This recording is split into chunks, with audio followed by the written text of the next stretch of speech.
All right, so the purpose of this session is to discuss the session on the stigma and stereotypes, but we are going to start by celebrating the launch of the communication campaign that the ILO, GBDN, and Network worked tirelessly to produce, and so we will start with by watching the video, if it's ready to be launched. Well, hello everybody. My name's Joanne Kerr. I'm a director at Radley Yeldar. We're a creative communications agency, and we've had the privilege of working with Jürgen and Stefan from the ILO in developing this campaign. It's an absolute privilege to stand here, and throughout the process we've been really lucky to work with a number of people. Can we get the slides up? Can we get the slides? Okay. So if the colleagues in the booth could show the slides on the main screen, please. Okay, fine, yeah, just so we can see the slides. Thank you. So I just want to say a big thank you to Leonard Cheshire and to Catalina Devandas for their support in this campaign. Our campaign brief was to combat the stereotypes and stigma still faced by persons with disabilities in the labour market. As we've heard time and time again today, persons with disabilities incur unemployment at a far higher rate than those without.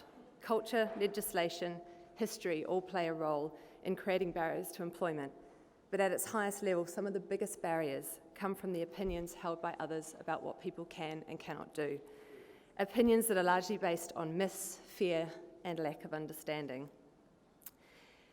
From our research and conversations with GBDN members, it was really clear that every disability, every person, every organisation, every role, every barrier, and every benefit is completely unique. Therefore, we had to find common ground that a wide audience could connect with.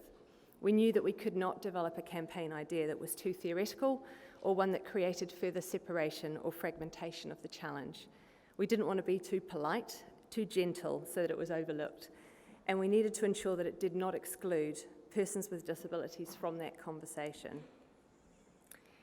So we flipped the conversation upside down, starting with something that would unite, not separate.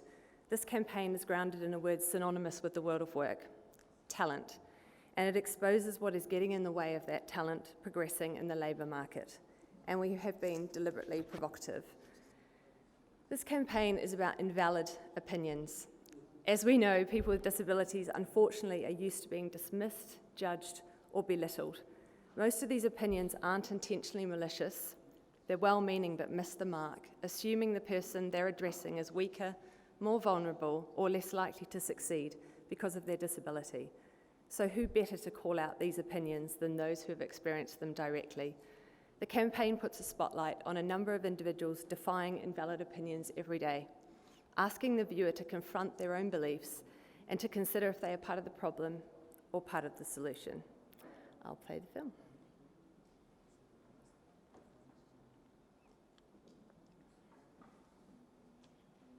Kerry, I never knew you were mental.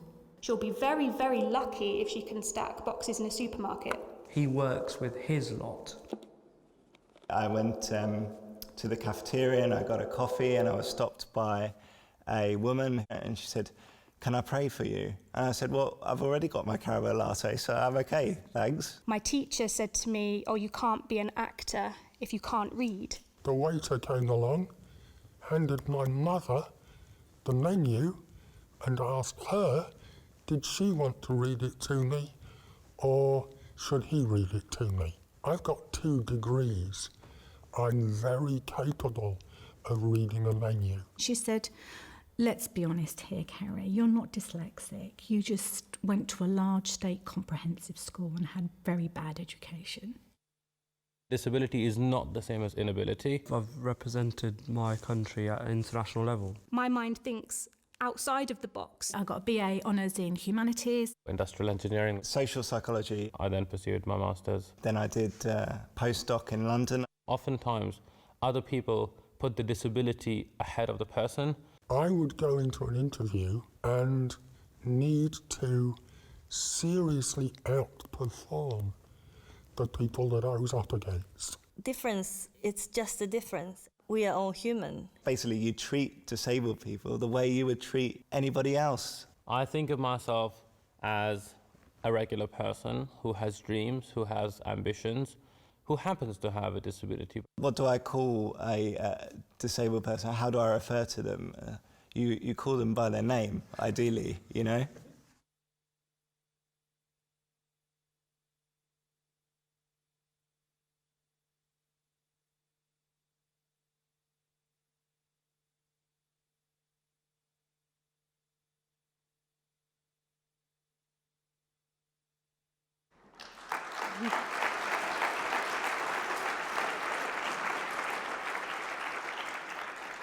Thank you. So we all have a role to play in creating greater inclusion for people with disabilities through strategy, through policy, through sharing our perspectives, through changing our own opinions, and through embracing change. And we cannot underestimate our ability to make a great difference. This is our collective media social reach, not including our employee bases. So actually, as a collective force to share this message, we can make a real difference. It's up to all of us to make the campaign go viral. It doesn't have a big media spend behind it, so it's kind of up to all of us. However, we know that gaining support sometimes within your own organisations is challenging. So we've put together a simple toolkit that at its simplest has all of the assets that you need. So the film, a bit of background, some cut downs of some shorter social clips that can be shared, and some other activation ideas where you may want to take it further involving your own employees. So all of this information can all be downloaded on the Business and Disability org site /invalid opinions, where everything can be found, and there's more details in there to hopefully make it a bit easier to share internally. So how many opinions can we change? How many people can we actually reach? We really want the campaign to be pushed as far and wide over the next couple of weeks in the run-up to the International Day of Persons with Disabilities on the 3rd of December. We will be tracking the hashtag and we'll be updating those numbers so that we can see our collective presence and how we are sharing the campaign. And as I said, I'm Joanne, I'm from Radley Yeldar. My colleague Jennifer is here as well. We're passionate about this stuff. We work on D&I campaigns all the time. We understand how challenging it can be to communicate some of these things internally. We're here for the duration of the conference. Please do come and find us, or we're on the app, and our details are also in the site. We love talking about this stuff, so we'd love to hear your thoughts. I'd just like to remind you, so you can take note of the URL there. Please get sharing and come and find us. We'd love to help. Thank you for listening. Thank you.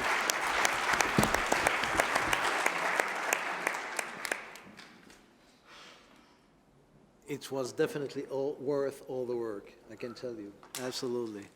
I'm very delighted to introduce the members of this session today. We have, I don't know, I'm not sure we have Marlee Matlin with us, connecting remotely. Let me just... And Mulinst as well. And are they on now?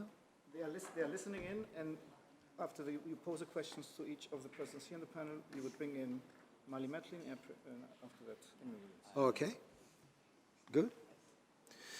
We also have on stage with us Caroline Casey on my left, who is the founder of the Valuable 500 campaign. Unless you live on Mars, you all have heard about Valuable 500. I've never seen somebody so visible, obviously. Congratulations. We also have Kate Nash with us. Kate Nash is, let me try to say this without stammering, it's a networkologist. Did I make it? All right. She is an expert in the Employee Resource Group, and she is the CEO of Purple Space. And we also have on stage Catalina Devandas, who is the United Nations Special Rapporteur on the rights of persons with disabilities. And so I would like to start by asking each member of the session, of the panel, what they think about this campaign. What was your first reaction when you saw these video clips? Who wants to start? Kate, please. Yes, of course. Well, first.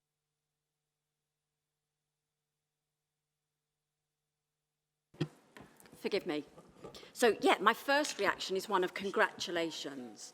You know, huge effort to bring together a campaign like this. So, you know, a big congratulations to everybody who was involved in bringing that together in breathtaking timescales. There are three things that I love about this campaign. The first is using the lived experience of people with disabilities to drive change. Now, wherever you go and wherever you land in this world and whoever you talk to, you get a sense of tipping point. You know, now is our time. And some of the work that many of you are involved with, NGO leaders, business leaders, HR professionals, diversity and inclusion professionals, and the work of Caroline and the Valuable 500 movement. And of course, I've missed many from the list, including GBDN, fantastic work, consistent over time. And yet we're seeing this tipping point. So the way in which the campaign uses the lived experience of people with disabilities is to be applauded. And congratulations. I think secondly, the use of humour. Of course, humour, is different across the world. You know, some jurisdictions are like sarcasm or irony, and humour is really hard to get right. But I really think you've cracked it. So I think it was our contributors. Okay, well, congratulations. What you've done is created a head-turning moment, and using people's stories to, I suppose, to call out some of the extraordinary things that are said to many of us who experience disability or ill health. And that expression, we use a lot at Purple Space, the soft bigotry of low expectation. We didn't invent it. It's a great expression that's attached to the Black civil rights movement in the States. But of course, it often sums up our experience. So you've really cracked that. I enjoy that.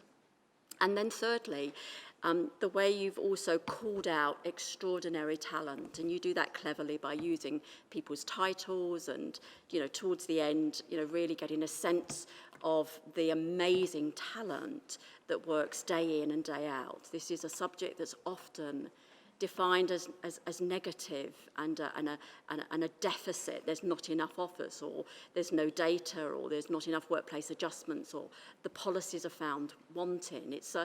And I'm not suggesting for 1 minute all of those are not truths, but over time that can often create a corrosive effect on our energy to do differently and better. And I think you've actually been able to focus great talent. So congratulations. That's what I say. Thank you, Kate. I'm now going to ask the same question to Caroline. Firstly, I want to say I love it. I really love it, and a huge congratulations to everyone, because it's hard doing this, isn't it? Getting the balance right. What I first am going to say is I love the quality of it and the simplicity. I think we really see the human beings, and that's really important to me. I love the humour. I'm a real believer in the human and the humour, and I really like the titling of it, hashtag Invalid Opinions, because I think you're calling out the reality of it, and I think it's easy for all of us to hashtag this in this world of hashtagness. So well done. I also think it's compelling enough and short enough, because our attention spans are so short. But if I was to close my eyes and tell you what I remember most in that very short film, is everybody's eyes. And I am a person with lived experience, and I'm visually impaired, so I had to really lean in to see it. But I really felt every one of those people through their eyes. And I think that's a really big achievement, so congratulations.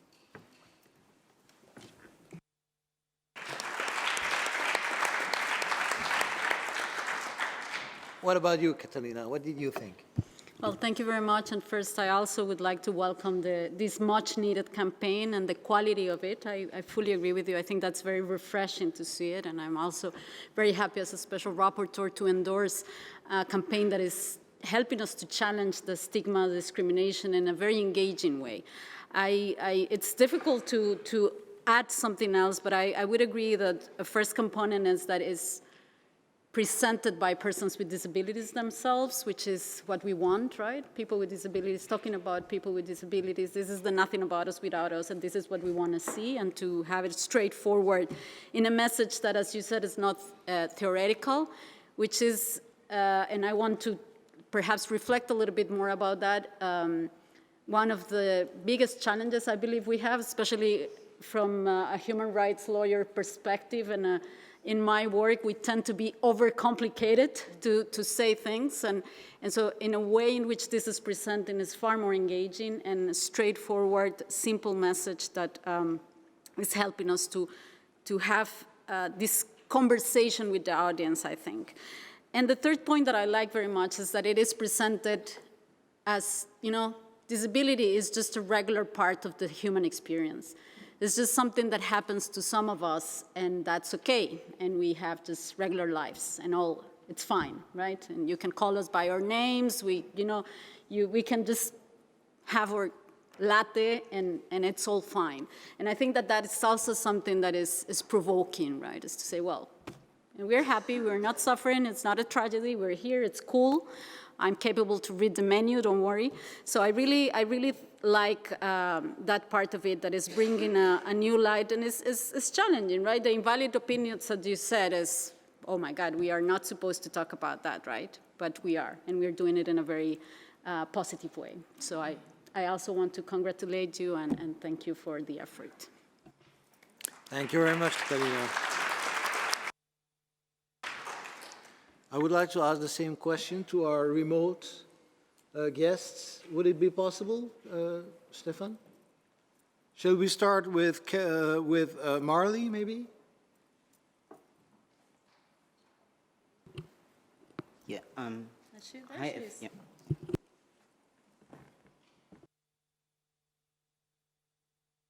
I want to congratulate everyone for this campaign. It's very much appreciated. The one thing that we all can say, people with disabilities, is that we do not allow disability to define us. In fact, we are the ones to define ourselves, and to explain that to people. We are defined by our names and who we are. Our gifts are our names. And I really am truly touched by all of the encouragement and the support and the advocacy on behalf of people with disabilities. It's okay to have this advocacy. We live with it, we live by it, but we don't let it define us.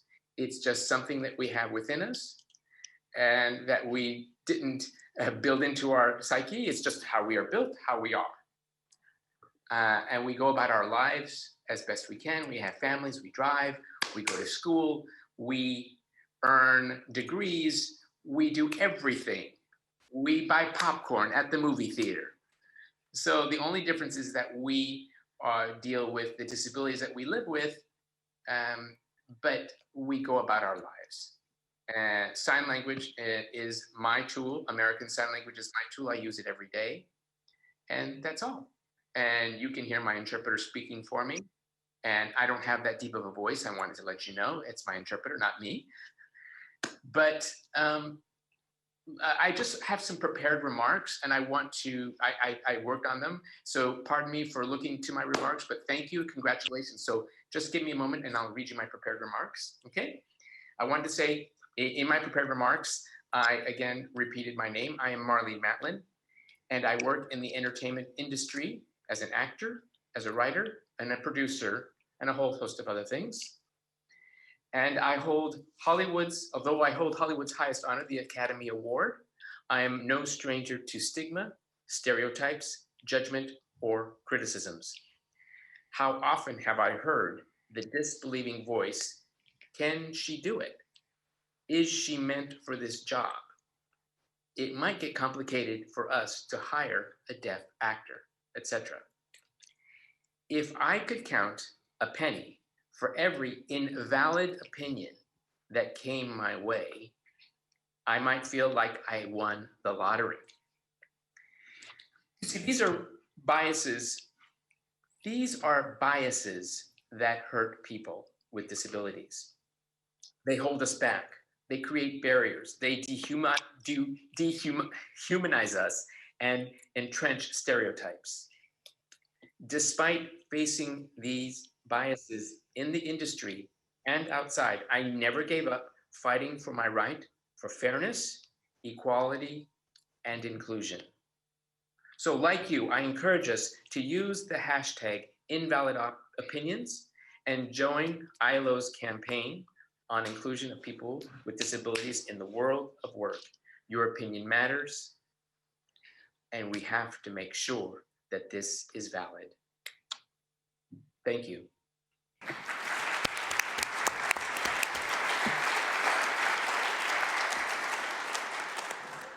Thank you very much, Marlee. I think we still have another guest remote. Stefan, can you confirm this? I'm sorry? Amy Moments, are you with us? Hi. Good, welcome. Thank you.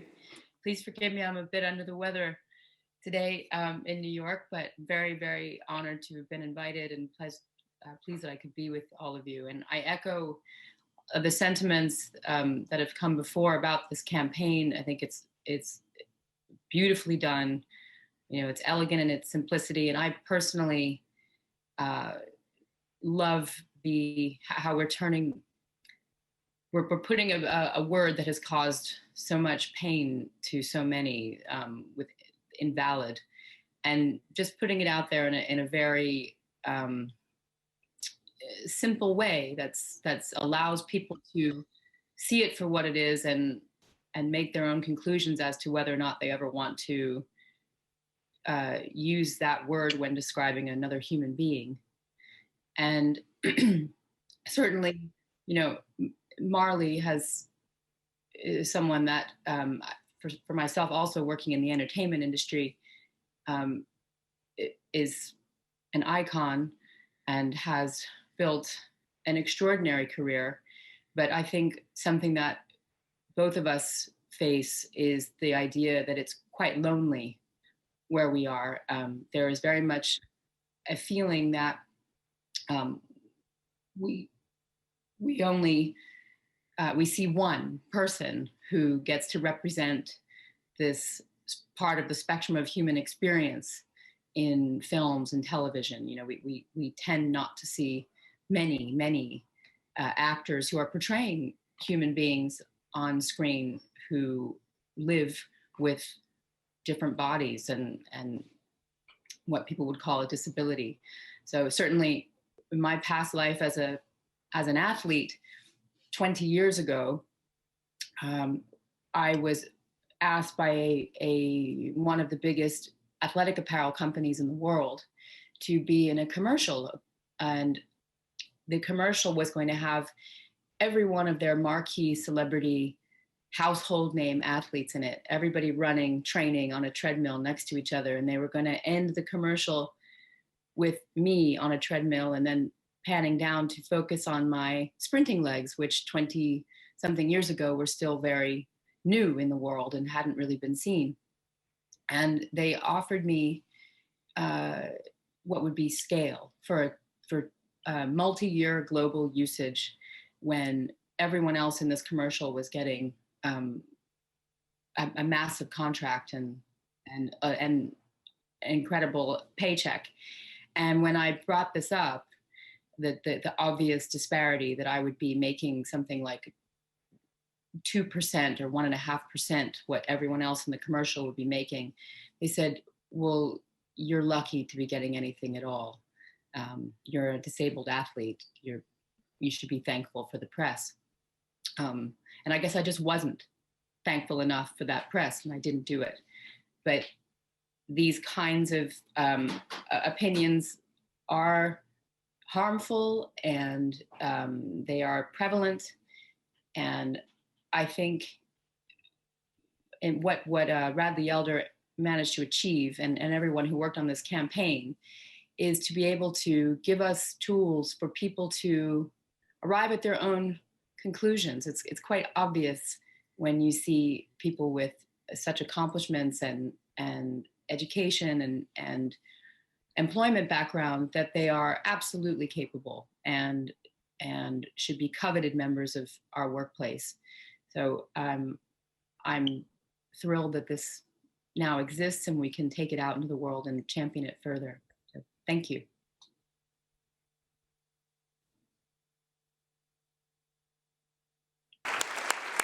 Thank you very much, Amy. Well, I think we all agree that it's one thing to have a good message, an excellent message, a powerful message. It's another thing to make it known. So my next question to the member of this session, to the panelists, is let's start with Kate. What would be your key recommendation in terms of making this known and popular?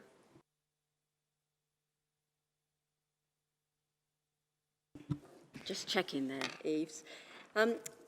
Well, I mean, we live in a world of social media, so that's very accessible to us. And I think for each of us, you know, given the effort and the investment that you have put into the campaign, we have a duty to support the process by seeing what we can do as individuals and the organisations that we head up to make manifest this campaign. I mean, certainly from Purple Space's point of view, we lead the Purple Light Up. How many of you have heard of the Purple Light Up? Show of hands. Yeah, a good number, a good number. And it's increasingly becoming a global movement to bring disabled people together on the 3rd of December under the unity of the colour purple to start to drive positive change. So our commitment to you would be that we will ensure that we will double hashtag. Okay, so we will get the word out about the campaign to all of the countries that we reach and all of the ERGs that we work with. So we're really deliberately going to do that. And I think, you know, it's to start a conversation. All of these things are conversation starters. They provoke thought. They force us as human beings to look to ourselves and to, I suppose, notice that if we want to create change, we are the change in this world. We have to look to ourselves to drive that change. So yeah, for our part, we're going to back it 100%. We will double hashtag in everything that we do and have a bit of fun with this. Start a conversation, start a fire, a purple fire. Thank you, Kate. Same question to you, Caroline.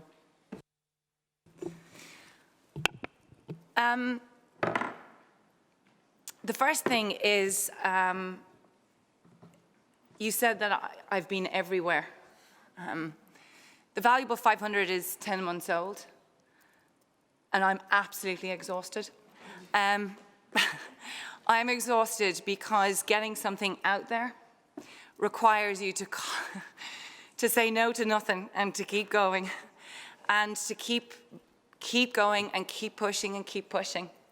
But the most important thing to get a campaign out there, and this is why I give my commitment as well through the Valuable 500 partners and companies and friends, we will get your hashtag invalid opinions out because I completely and utterly believe in it. We will leverage all of our networks because there's no way the Valuable 500 would be here if it was not for our partners, which obviously ILO, GBDN, thank you, Stefan, you are amazeballs, but also so many of our partners like Kate, Nash and Purple Space, Business Disability Forum, Open Inclusion, Debru, I can go on and on, Access Chat. I mean, you know what, we could not do this without us. And what I really say in getting campaigns like this out, and the World Economic Forum, thank you so much, how could I forget? I really mean this. We don't need to compete with each other in this space. We really don't. If I give to you, I do not take away from myself. I think it's the day of this competing scarcity model is over. So let's all hashtag each other. Yeah, let's all support each other. Let all these campaigns join up like Christmas tree lights around the world, whether it's Purple Space on the 3rd of December, the Valuable 500, Invalid Opinions, Business Disability Forum, Open Inclusion, everything. Deborah, let us join us together because together actually we will not be ignored. It's a zeitgeist moment and they cannot ignore this contagious wave of possibility. So my greatest piece of advice is there is no competition. Let us support each other.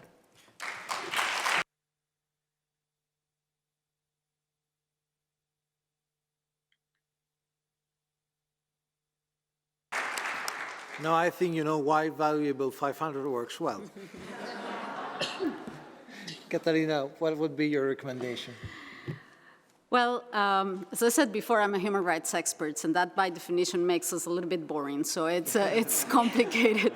But I just wanted to say, first of all, of course, I am endorsing this campaign, and we are going to distribute the campaign everywhere in social media, as long as we have the capability and trying to, in any public fora, try to get this out.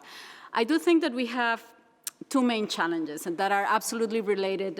And you probably said something that is very important, Caroline, that is, this is an uphill battle because still the perceptions, the wrong perceptions about persons with disabilities and our contributions are hurting people, not only hurting people with disabilities, but are very prevalent. And so the real challenge that we have here is how to make it mainstream, how to go beyond this room in which we are perhaps all preaching to the converted. We are committed, we're working on disability inclusion, we know that this is important, that this is valuable, that we need to change it. But the big challenge that I believe we have now is how do we go out in the mainstream? We have been making analysis of what are the challenges we have when it comes to communication strategies, and one of them is exactly that we are not being able to engage. We present so many problems that people easily say, well, this is difficult to change. And with this campaign, I see a good opportunity to change that narrative and start saying and portraying persons with disabilities in such a positive way that we can really engage with the mainstream. And that will be, for me, a measure of success. How far do we go, not only in tagging ourselves and hashtagging ourselves, I'm very bad with it, by the way, because I'm old-fashioned kind of a generation, but also having big names hashtagging it. In that, I think the contributions of Amy and Marlee are fundamental as well in helping us to get more mainstream. And so I hope that we will be able to somehow reach to these bigger audiences. And I congratulate you both and, of course, the company also for, but also, I mean, for the concrete efforts you're making to take the word out of the niche of the disability community, because that's exactly what we need to be successful. Thank you. Thank you, Catalina. Now let's go back to our remote guest and start with Marlee. What would be your recommendation, Marlee? I think we all know for a fact that we have a great deal of work to do based on the fact that we're doing this. It's not impossible. It's fixable. Fixable by that I mean to communicate with everyone, to educate people, to whether it's in school settings, in your place of work, in your place of religious worship, in your employment place, television, films, whatever it may be, to initiate a conversation, as you all have mentioned. That's crucial.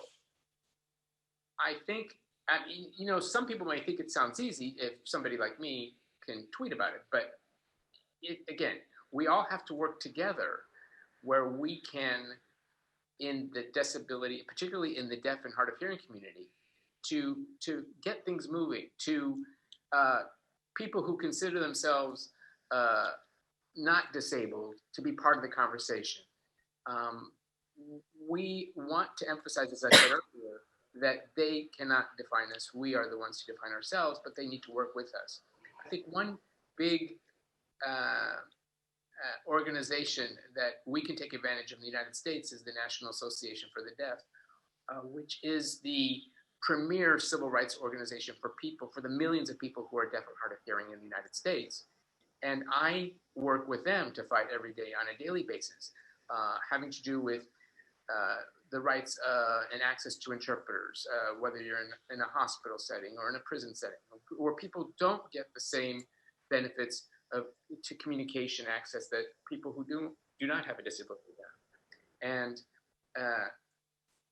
I think this is an important organization to take advantage of. And we're also talking about educational settings. We're talking about the rights of children to get equal access to communication in the world. So I think a lot of people consider deaf and hard of hearing people just people who cannot hear, but there is a culture involved, there's a language involved, and that we need to include that message. The National Association of the Deaf is one organization that I have taken advantage of to work so hard on a daily basis for all of the millions of people in the United States and throughout the world who are deaf or hard of hearing. We need to reach out to people simply to let them know that people who are deaf or hard of hearing deserve a right to access, deserve a right to interpreters. And I can say from my experience that you can achieve much more if you don't get angry, if you work together, start a conversation, whether it's in school or in your workplace, or even where you create opportunities for orientation, to have the chance to share with people issues that relate to people with disabilities and talk about it. Like, for example, as I do with people who are deaf, I talk to teachers, I talk to government officials, I talk to people in social media. I create action. I think, oh no, I don't think, oh no, they can't, or they aren't going to be receptive. I do go forward. I try not to diminish when I educate.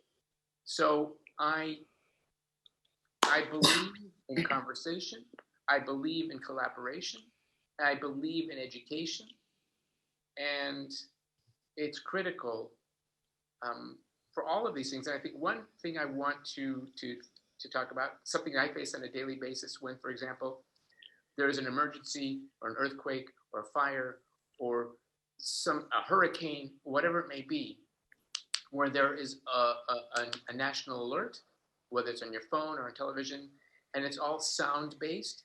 Hearing people are able to hear, but those of us who are deaf or hard of hearing are unable to. I know that people have begun to develop smartphone apps where there is an alert for people like myself. But I think we have so much to do. But the bottom line is, I want to mention that it's about communication, collaboration, and thank you for being part of this campaign, for fighting on our behalf. We can fight for ourselves, but we can do so much more when we work together. And that's it.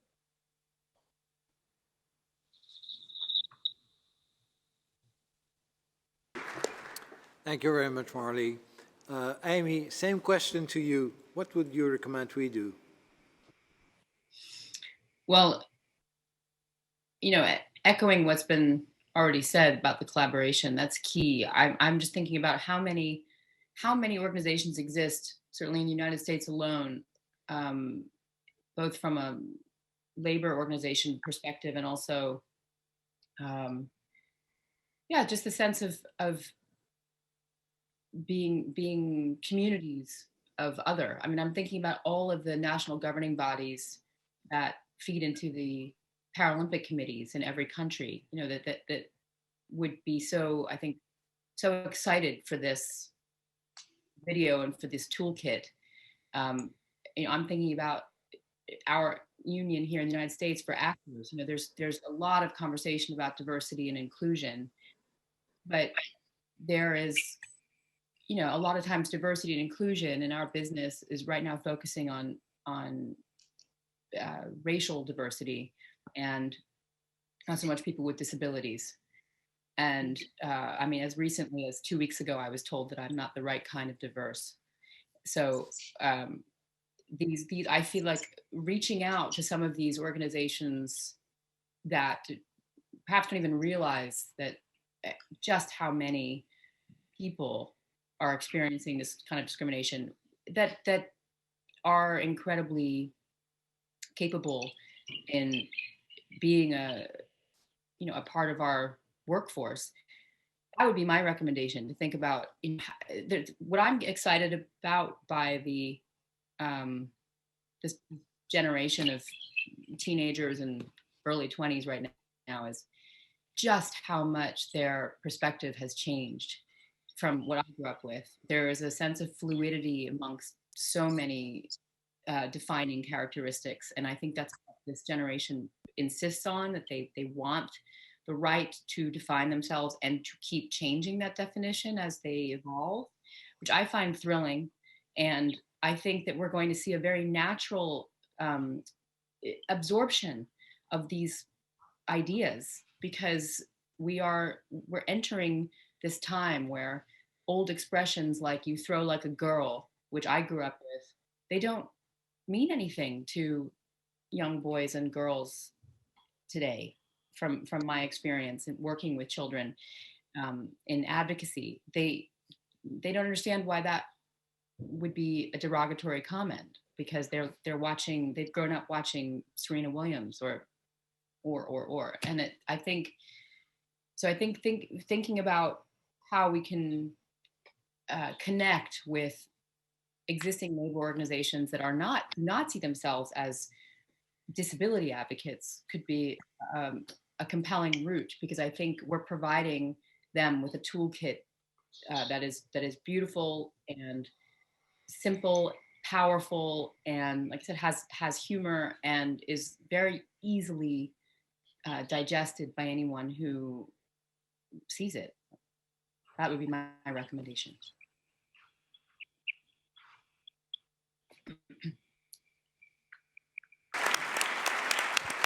Thank you very much, Amy. Well, you may recall when we started this conference this morning that it was supposed to be action-oriented. So, commitment from all of you that I'm asking, even if you are not a big social media fan, I would like to ask you to commit to use this hashtag. Whatever you're confident with social media or not, just give it a try. And I'm sure that if it starts in this room, the ball will keep rolling outside to the whole world, and I think we all agree with that. So let me thank again for all of you, on behalf of all of you, all the panelists, and I think we are going to conclude this, this time with a video that is going to be broadcast now, right? Yep.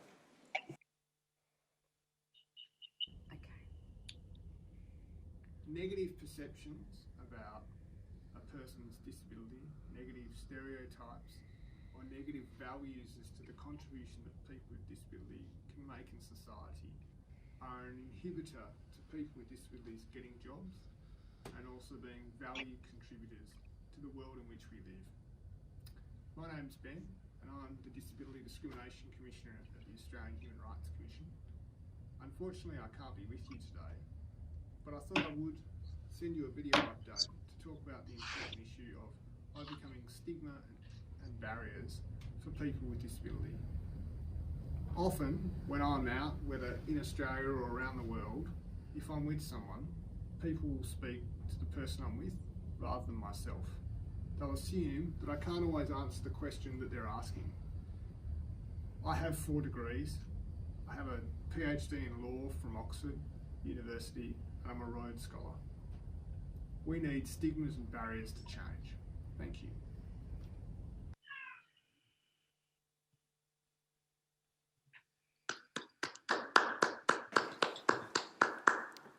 I think we are at the end of this session. Stefan, can you confirm, please, that nothing else? Are you sure? All right. No regrets?